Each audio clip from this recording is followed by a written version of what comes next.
a professora Ellen, né, da disciplina de História. Vamos dar continuação às nossas aulas, né, a partir do capítulo 2 do livro de vocês, né, que está na página 290. Vamos relembrar um pouco a nossa conversa, na verdade, a nossa conversa das últimas aulas. Estávamos discutindo um pouco sobre o continente africano, né? E as suas particularidades. E eu deixei claro para vocês que o continente africano, ele pode ser pensado a partir de uma palavra, né? Que eu comentei com vocês bastante acerca da diversidade. Quando eu falo diversidade política, cultural, social, né? Todas as áreas, a diversidade. Porque quando a gente imagina África, a gente pensa em um lugar, né, onde se tem uma única prática, uma única religião, né, um único cenário, né? E a gente viu que isso não é verdade. Reconhecemos a África como um continente, né? E que esse continente está dividido em diversos territórios que se apresentam de forma diversa, né?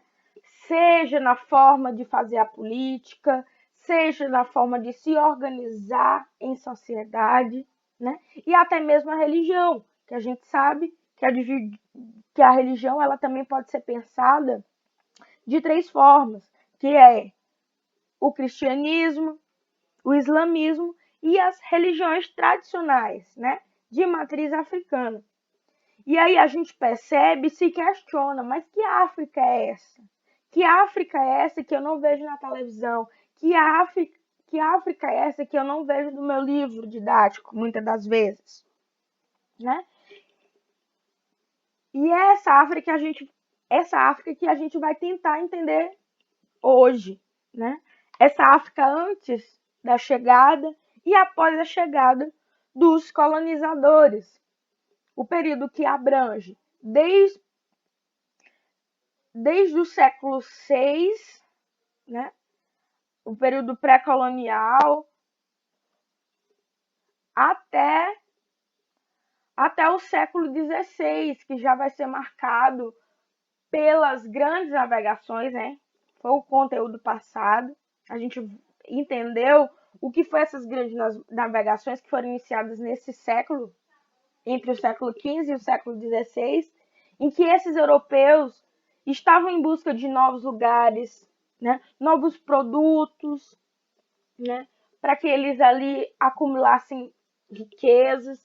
E a gente percebe que a África, o continente americano também, vão ser um dos principais territórios habitados por esses europeus que saem em busca de riquezas durante o período do século XVI, entre o século XV e o século XVI. Começamos então a aula com um trecho dessa música, que ela é muito interessante, por sinal. Esse tópico eu trouxe para que a gente reflita.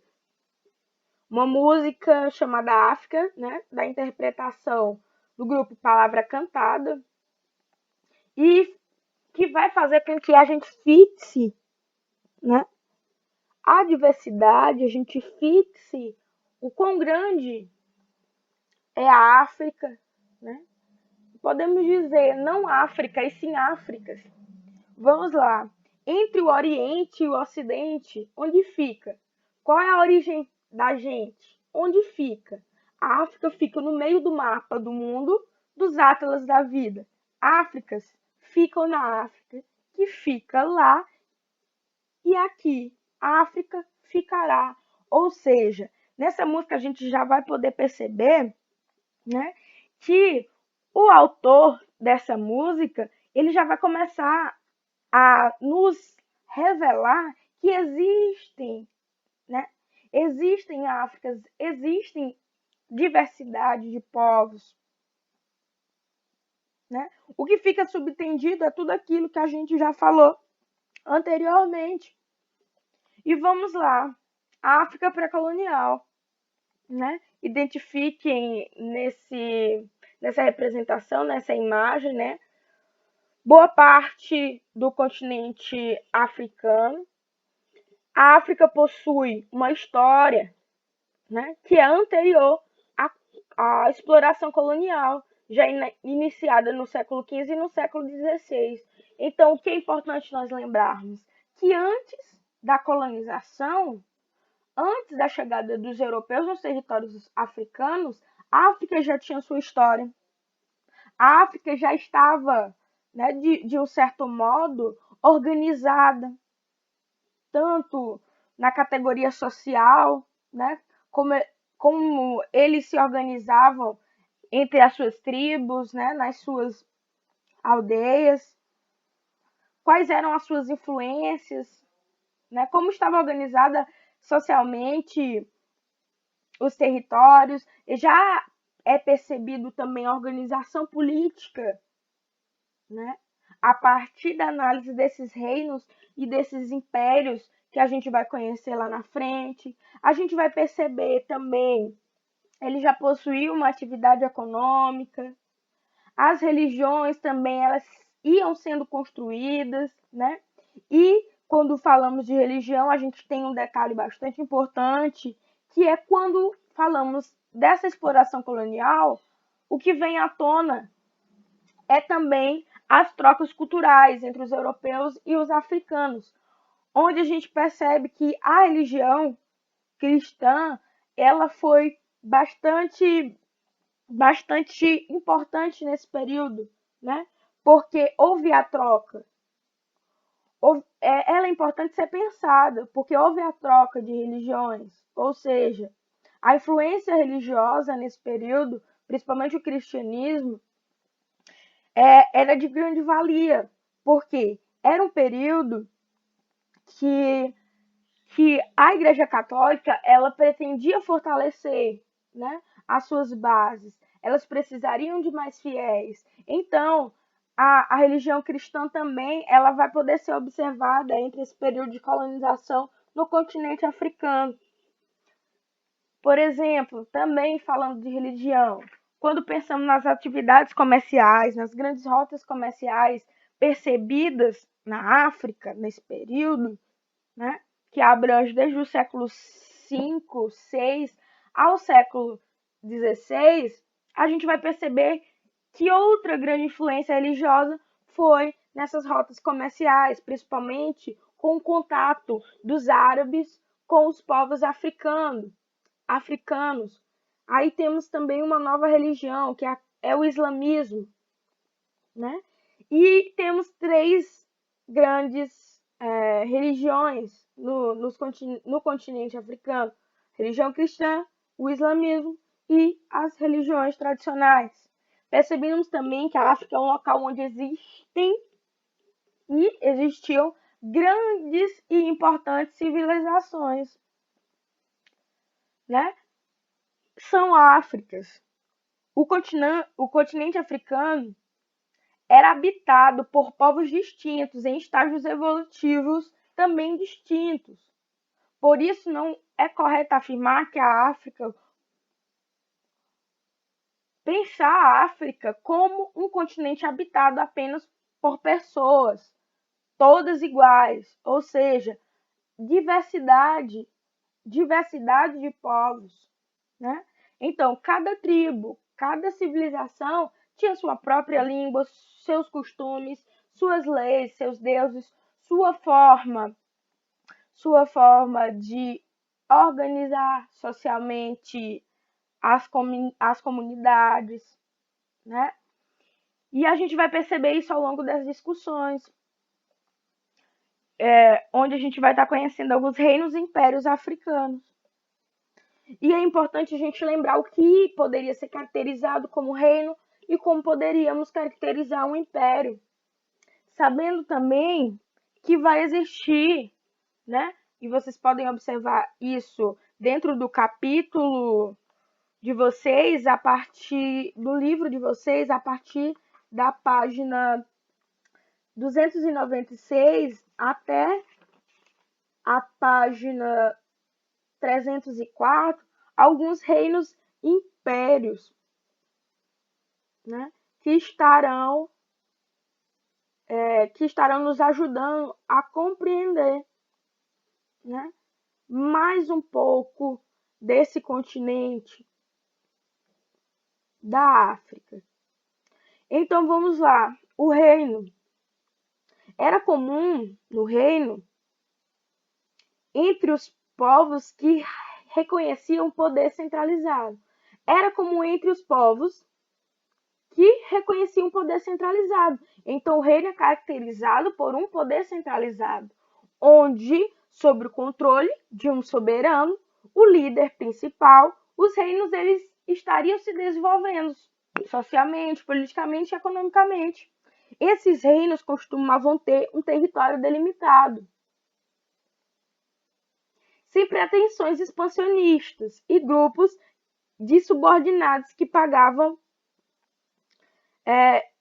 sem pretensões expansionistas. Possuíam grupos que eram subordinados e que pagavam tributos ao líder, né? Isso é claro, né? Que existiam grandes tribos dentro de um reino, mas ali eles reconheciam que havia um poder centralizado, existia um controle soberano, né? Tanto das atividades políticas, religiosas, quanto da própria economia. E é assim que a gente vai pensar os reinos africanos. E entre eles a gente pode citar alguns, né? Um dos mais importantes, que está no livro de vocês, o reino de Gana, o reino do Congo, o reino de Benin, né? São alguns reinos que são importantes a serem analisados. Impérios. A África foi regida por reinos e impérios. No império, nós temos como características gerais a formação de um Estado, de um governo centralizado na figura de um soberano. E também o que a gente vai começar a perceber, o império ele já vai ter uma investida expansionista, né? O que é essa investida expansionista? É o desejo de conquistar outros povos, seja pela guerra, pelo convencimento ou até mesmo a conquista desses povos, né, provenientes de dívidas, né? Então, o que seria? Esses povos conquistados, eles teriam que pagar os tributos, né, os impostos, e toda aquela comunidade que fazia parte do império, eles reconheciam o poder desse líder, né, desse soberano que estaria à frente da maioria dessas atividades praticadas dentro das comunidades africanas. Então é interessante a gente pegar as principais características. O que a gente já não vai perceber muito no reino, a gente já vai perceber de forma mais expressiva no império, que é justamente o desejo expansionista, a conquista de novos povos. Não é isso? Então, a gente já vai estar conhecendo um pouco mais sobre a formação dessas duas formas, né, de organização de sociedade, que é o reino e o império. Sabemos também que no reino existe o líder principal. Esse líder principal, esse soberano, ele vai estar responsável, né, pelo poder político, pelo poder bélico, poder religioso. E no império, a gente já vai perceber a figura de um imperador, né? E que esse também vai estar responsável pela administração desses poderes.